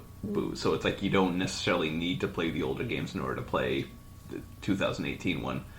But like I was hoping more of a connection to it, and then it's like, oh, but then the more you play it, and then you end up like Atreus is sick, and it's like, I need to return home, and you end up going and getting the Blades of Chaos, and when Atreus is sick, shit is kind of getting fucked up, and as Atreus is sick, things are starting to look a little more what they looked like at the end of God of War 3, and I'm saying they're like, oh, is this the tie-in here? Does Atreus have something to do with that? And like shit's getting fucked up in the wind and the storm, and he's sitting there on the boat, and the boat pans around, and you actually see Athena sitting on the boat with Kratos, and he's like, "Athena, get out of my head!" And it's like, yep, she's still around, and she has her quick scene, and like that. When I first saw, like, holy shit, and it's like that tied it together, because now you have the Blades of Chaos and all that. And maybe the writers of the 2018 game were thinking that was enough of a segue from the third one into 2018, enough of a prologue, if you will, that it gives you at least an idea of what could have happened, or how he ended up where he is now. It's enough of a little bit to tie it in, yeah. Yeah, but not enough, though. Yeah. Because we still want to know. We still have questions. Yeah. And Ragnarok, I really enjoyed Ragnarok. I didn't enjoy it on... Like, I enjoyed it on a different level. Like, again, if it was another standalone game, like, I would have just loved it and totally had a lot of fun. But, again, since the gameplay is so different and Kratos' character is kind of so different now, like... It was a different kind of enjoyment, but again, it was so much fun. And do you feel that if you had played Ragnarok on a PS5 versus a PS4, that the quality gameplay would have been different? Better? Here's the thing on that. One thing I've definitely learned when it comes to tech is you're really not going to notice the difference until you actually experience it. Yeah. Like, I remember when the PS3 was out, and I was like, these games look absolutely beautiful, and at the time, it's like, you think it's like the best looking thing in the world. Like, I remember the first time like seeing a Blu-ray movie, and I'm like, holy fucking shit, you can see the textures on his coat and stuff, and now Blu-ray is just like normal, and now we have 4K. And you and I, we have no clue what 4K looks like. I mean, we have a 4K TV, but we don't have we're anything so old to, school. we don't have anything to like watch anything on 4K on, because again, the PS4 we have is not 4K. But I know once we do that next step, we are going to notice a difference, because I definitely notice that difference now between PS4 and PS3. And once we finally upgrade, we're going to notice that difference too. And that is something I want to say too, is that, with using a PS4 now, if there's ever like the very few and far in between times that we go back to using the PS3, I feel like it's so archaic at this point. And even like, how we play the DDP yoga videos on the PS2. Yeah. Wow. Yeah. We're going back to the dark ages on that one. But you know what?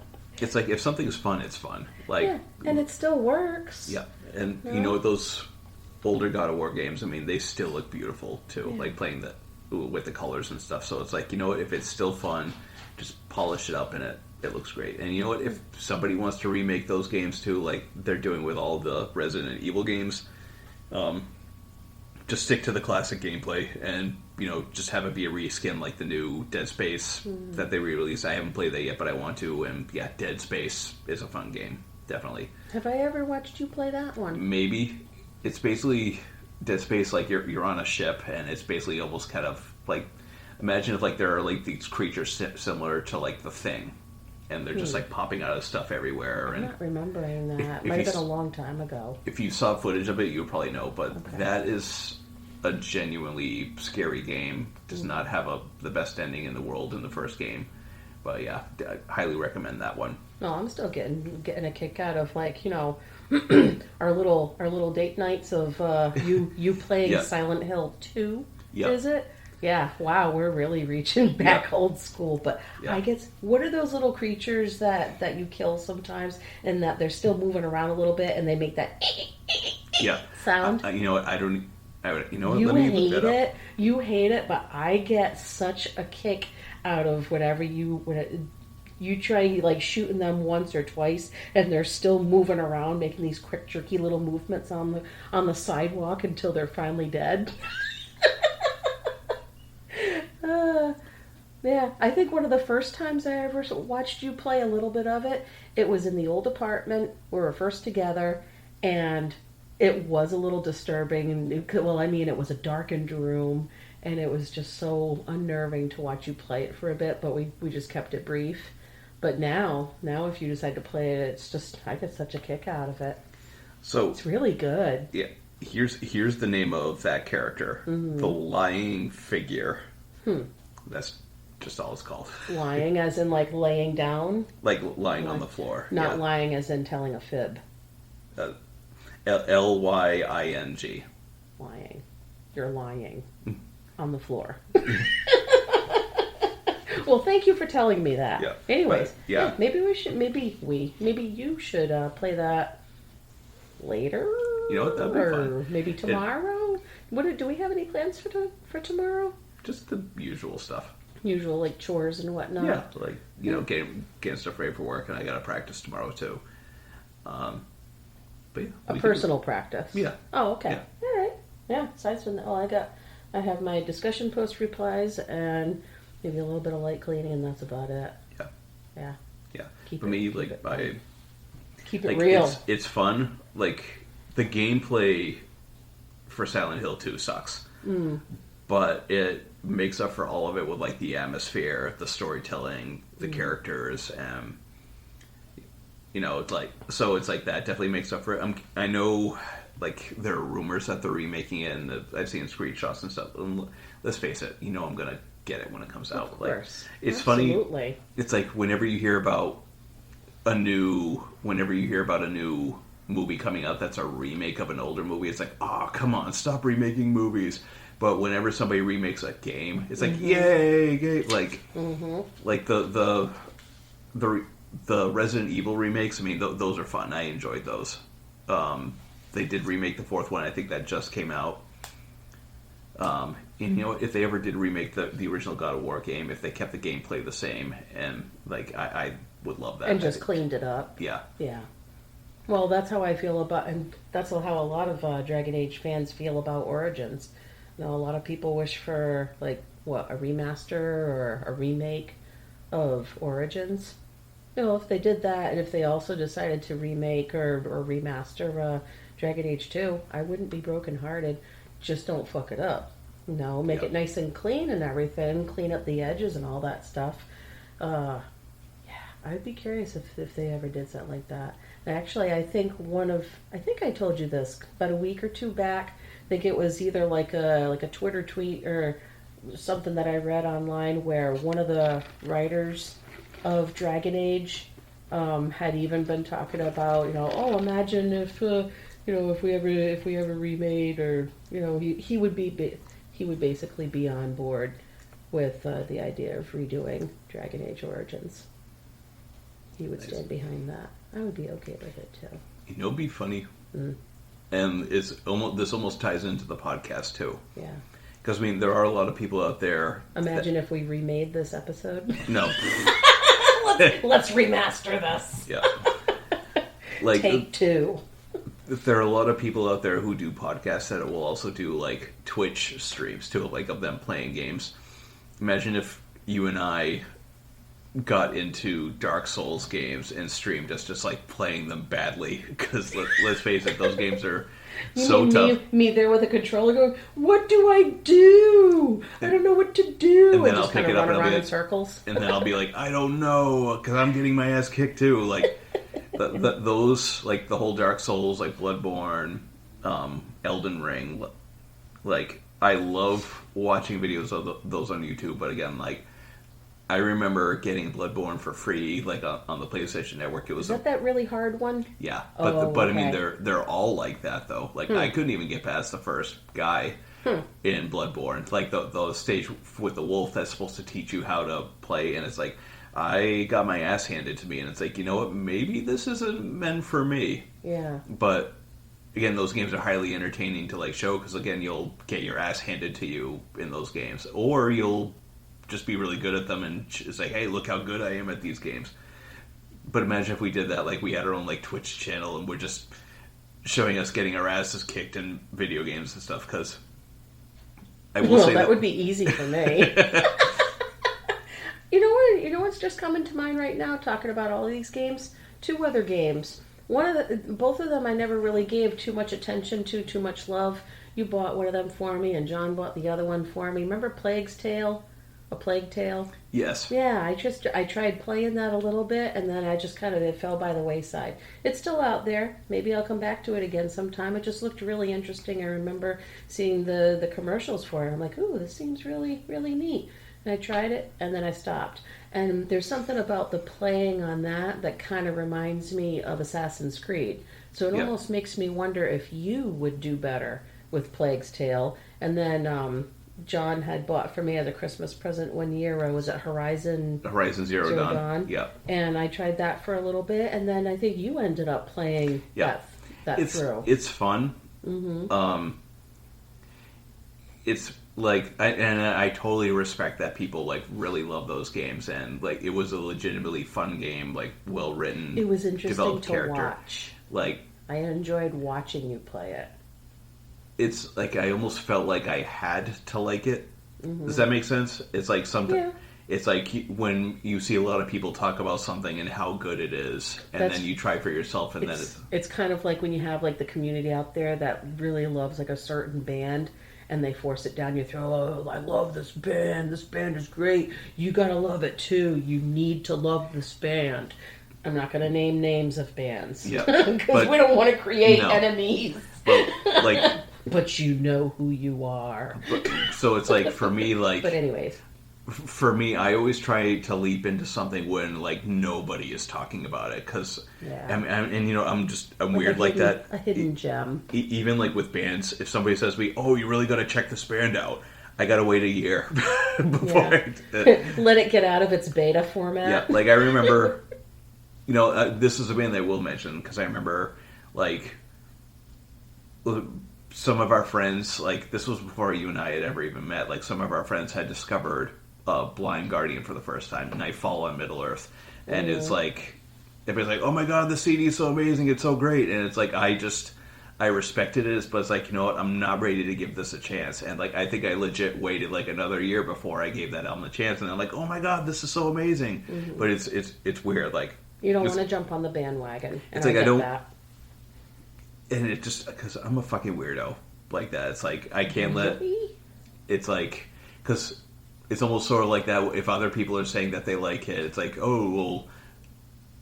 Why should I have to like it just because you do or something? It's just it's stupid because shouldn't let people dictate one way or the other if you like something, and a person's response shouldn't be like, well, maybe I don't like this just because other people do, you know. Mm-hmm. Maybe it's also just the way that it's delivered to you, the delivery of it. Yep. Instead of being pushy and pushing something out, you can lead a horse to water. Right. Yeah. You know, as the saying goes, but it's like. So I guess there's a difference between pushing something at you or saying, "Hey, I just listened to this and I think it's really awesome. If you want to check it out, something to consider." As a suggestion. Yeah, but coming back to Horizon Zero Dawn, like I liked it, but I felt like I had to like it. So it's like me thinking it's a good game. It didn't feel like that was completely my own decision that it was a good game. Like I haven't even played the new one or the expansion that came with Zero Dawn, and I know a lot of people out there legitimately got excited for it too. And I'm not knocking it at all, but it's just it didn't. You know, it's kind of like when you go out on a date with somebody and the person's the chemistry. It's your chemistry. The person's completely attractive, and it's like oh, they're smart, they're attractive, and they enjoy all these things that I enjoy too. But there's no spark, you know. Yeah. Like I didn't I enjoyed playing the game, but it didn't have that like moment of like, oh my god, this is so good, you know, kind of thing. It didn't tickle you where it counts. No. But let's talk about Assassin's Creed and you like I will personally never touch those games. I almost feel like that's forbidden territory for me because I feel like at this point in my life, the Assassin's Creed game franchise is your territory. I don't want to piss on your territory. And honestly, I'm sorry, I'll stop in a second. But honestly, I feel like you play them best, and watching you is the best experience for me when it comes to those games. I am very intrigued by them, but not in the way of playing them. Just watching them. They're definitely fun. I still enjoy playing them. Mm-hmm. I am playing Valhalla right now. And it's funny because I've seen other people say this too. Like, it takes a little bit to get into Valhalla, but once you get the ball rolling, I mean, it is a genuinely fun game. Like, I'm enjoying it. And it's weird.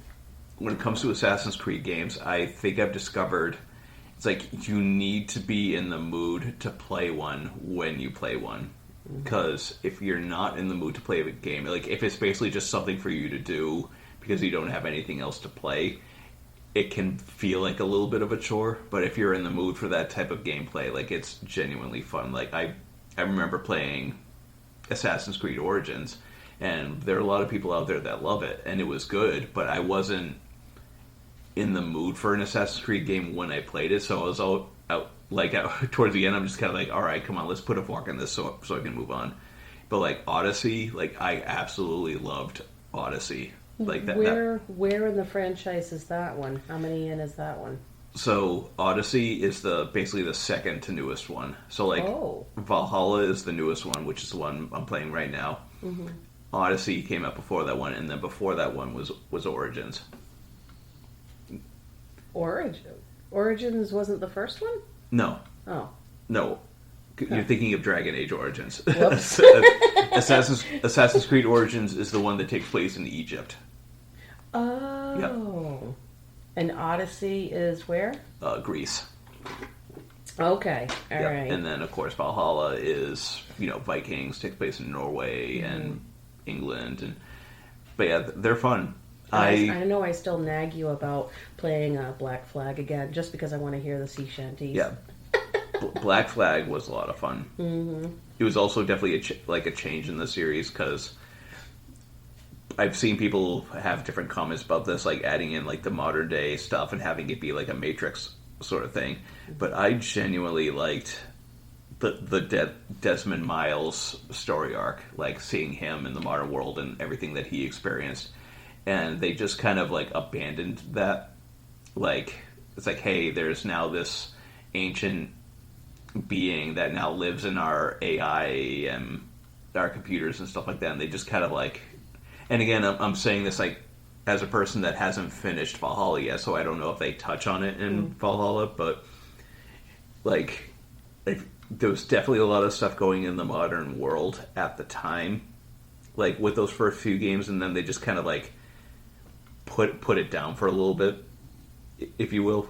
So it's like, you've got Desmond with the assassins, and they're trying to hide, and they're taking down Abstergo, and then the fourth game, you're just an Abstergo employee, and you're seeing through their eyes. And then in the other games, you're actually like legit playing the game through the TV, and then assassins are communicating with you through the TV. Mm-hmm. So it's like it's almost kind of like I like how they did it because they could seriously jump back into it anytime that they wanted to focus on modern day. Mm-hmm. But I feel like they've taken a step away from that being some sort of a focus. And again, I'm saying that as somebody that hasn't finished Valhalla, and I know that there is stuff going on, like in Valhalla, where they can see a storm coming, and then you hop back in the Animus and all that. But anyways, yeah, I do enjoy those games. I do like the history aspect of it, and tying all that in. The first game can be tough. The first game is definitely the most unforgiving. But once you get the gameplay, you can get it down, and I actually really liked the cliffhanger that they leave you on in the first game. Story-wise, I think 2 is my favorite.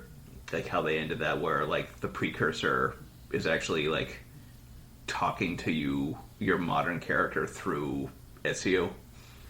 But yeah, is that the one? I always remember there was one of those games where every time you're about ready to kill somebody, you're judging them, you say something, I think in Latin or in another language. Yep.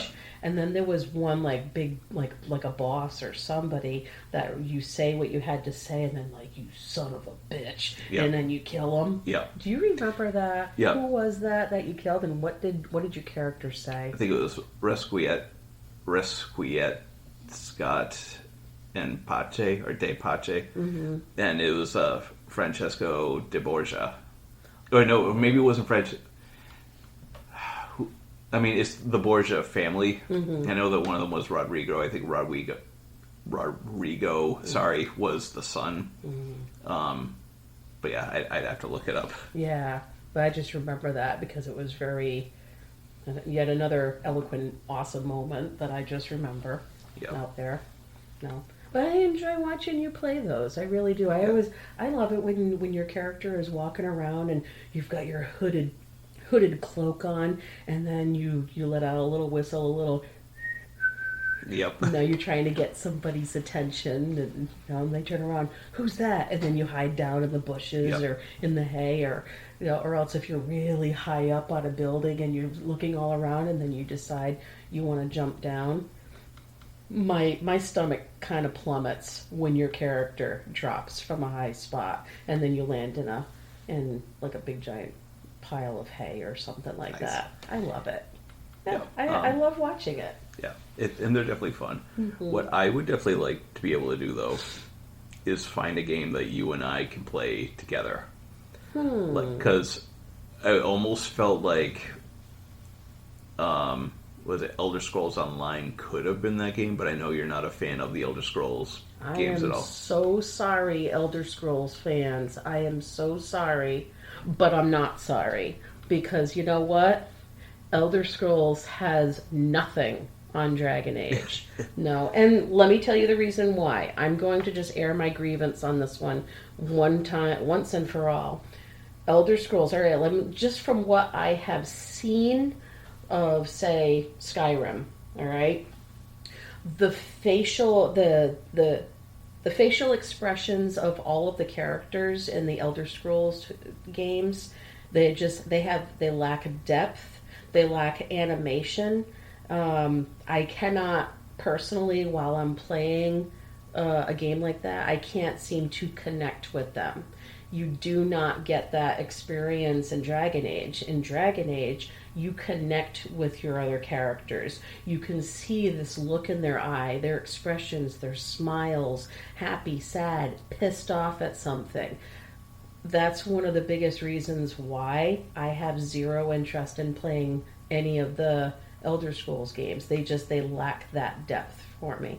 No, I understand that. Yeah, you can have a family, you can have a wife, have kids, have a home, have armor and kill dragons and all this kind of stuff, but it lacks the same kind of connection that I do with Dragon Age. No interest. The main song for Skyrim, I absolutely love it. It's amazing. Was it Dragonborn? I absolutely love that. It's so strong, it's so powerful, and that's probably one of the only things that I like about the whole Elder Scroll franchise is that song. Otherwise, I'm all set. Yeah, I mean, characters in Skyrim are definitely a little wooden. Like the shopkeep. Some may call this junk. Me, I call them treasures. Need something? Oh, shit, yeah. Need something? Yeah. Do we want to talk about that guy? That guy was... That's so creepy. Yeah, so... Yeah. If you know, you know. That YouTuber was a name Jin Kid. And fucking hilarious, those videos. So Skyrim in real life, him just walking around, need something. And he's currently awaiting trial, because I'm going to say allegedly, but let's face it, there's footage and there's all this evidence against him that his wife may or may not have been seeing another guy, and he just went up to where they were, and he allegedly shot them both dead, and now he's on trial waiting. And it's a shame because he's fucking funny. Mm-hmm. Especially his videos depicting any of the Skyrim stuff was hysterical. It's just in real life that kind of sucks. And of course, like his buddy bits with like Tony Montana and John Wick, and they're on their adventures together. He's like, hey, John Wick, make sure you walk out on the corner there. And John Wick, that won't be necessary. It's like he does it perfectly. Yeah, his impressions were spot on, fucking hilarious. Yeah, he had some great talent going on and everything. Unfortunately, his private life is a little messed up. Yeah, he fucked up. And, that sucks. But yeah, Skyrim, and of course, I played it on the PS3, and there were tons of glitches. Like, I've only played Skyrim one time. Mm-hmm. And I don't mean like I only played it one time, like I played it one day and then put it down. Because let's face it, when I was playing Skyrim, I think I was playing it like as late as like 3 or 4 o'clock in the morning sometimes. Like, so I mean, I definitely got into it, but there were just so many glitches in it. And I don't even mean like the one where like the guy's walking by and he's swimming and he just looks at you, need something, and he's like swimming in air. I mean, shit like that is funny, but there were legit glitches in the games where I couldn't even finish certain quests. Yeah, like, you can't have that. That's not good. Because like what I had done, I did the whole Civil War quest first, where it's like you decide, okay, are the people of Skyrim and the king there, like, are you going to fight for Skyrim's independence, or are you going to side with basically, I can't even remember names and stuff, but it's basically like the Empire, and basically everybody looks like a Roman soldier in the game. It's like, do you help them? But I did that quest, and because I did that quest, there were characters that actually died that made it so that I couldn't finish certain quests. Like, yeah. No, that's not good. Wonder if they ever fixed any of that in like future games or future releases of the game. I am curious to play the remaster, and you know it's cheap enough now, but like I've just had, it's just like, you know what, I had my one playthrough and it's like, okay, it was good, but like maybe you need something new. Which actually reminds me, when it comes to like minor glitchiness, I played only a teeny tiny bit of it. I had borrowed it from John, and I think he got it back. I don't think we still have it. Red Dead Redemption. Yes. Do we still have it, or did he get it back? He got it back. He did. I've always been curious about playing, like actually trying to play it again. There's, again, another landscape that, I really liked. But I think in that one that there were horse and buggies that were like up in the air and instead of on the ground. I will always remember, because again, he definitely loved playing that game. I never, but again, watching him play. Yeah. But he would do the online play, and I think he hated playing with people that spoke English. So it's like, I'm just going to play with these people because they don't. And he was playing with a group in Germany, but they did speak English though. And one of them, you just hear them say, "No, wait, go back. We need the ammunition." And that was just so great. It's like, "We need the ammunition." It's like, that's great. That's fabulous. Yep. Yeah. So, yeah, definitely some good games out there. And all of this game talk is putting me in the mood for wanting to play. Yeah, I would love to Great. honestly do a little bit of get back into playing classic games because we do have the Retron upstairs and we do have the Raspberry Pi down here. Mm-hmm. And I remember those times when it's like you need to play Smash TV with me, and that was fun. I know you had mixed feelings about it because your hands were cramping up because of all the... if I'm playing that hard, then my fingers and my thumbs might fall asleep a little bit. Yeah. So I have to really be careful and selective with what I play. That's why, as much as I really want to play pinball again, the pinball game that we downloaded, it's hard for me to stay consistent on it because the constant repetition it'll fatigue my fingers. No. Hey, yep. My hands just aren't really what they used to be. Yep. My hands have taken a beating throughout the past 45 years of my life. So, no, I have to... It sucks. I want to play pinball again. I would love to try that Smash TV, but my fingers are defying me. So, sorry. But, yeah. Oh, look at that. We're almost 2 hours. Yeah. Did you have any last-minute things to say about video games or any follow-up on that? I would just basically say to anybody that's listening, if you've had the tolerance to listen to us banter on about our love for certain video games, maybe it's time for you to give some of these games that we love a shot also. No, I can't speak enough about Dragon Age, Greedfall, even Neverwinter. Give it a little bit of love. But even like with Peter, with you, the God of War series, no, give it a try. Give any of these a try. Assassin's Creed is amazing, especially if you love any games that provide not only a playthrough of fighting and killing and slaying, but it gives you some kind of beautiful playscape to look at. A really good soundtrack, a really good story, anything like that. No, I would advise on those. In the meantime, if you really love coffee, don't forget about trying some Baronet, and I highly suggest their salted caramel coffee. It is to die for. That is my second coffee that I just finished up of the day. And if you've never been to Baker's Dozen, you're missing out. So go to Baker's Dozen, get yourself a large iced cappuccino, get yourself a turkey cheddar bacon flatbread sandwich, and thank me later. Aside from that, that's all I have for today. Do you have a true confession for today, babe? True confession. Mm-hmm. Oh, that's right. I didn't say it. Yeah. I guess here's one that I could mention, and it's like, when you say true confessions, all I could think of is like stupid shit that I did when I was a kid. And that's okay. I don't know how personally I want to get, but this one's pretty benign. Mm-hmm. As a kid, it took me years to say eyebrows correctly. No kidding. Like, I think I called them eyebrows with a G until I was like maybe 6 years old, maybe 7. Oh, my eyebrows are so itchy. I seriously thought it was G, and I think it just went on that way for years before I realized, oh, it's brows. Whoops. Eyebrows. Well, fortunately, you weren't still doing it when you were in college or anything. No, it ended before you even hit, puberty. Yeah. Here's a weird one for you, too. Mm-hmm. Speaking of eyes, like, I couldn't independently close one of my eyes until around that same age, too. So, really? Like, it was weird, like, I remember growing up that like the whole joke in like Wayne's World, Wayne Campbell, like camera 1, camera 2, camera 1, camera 2.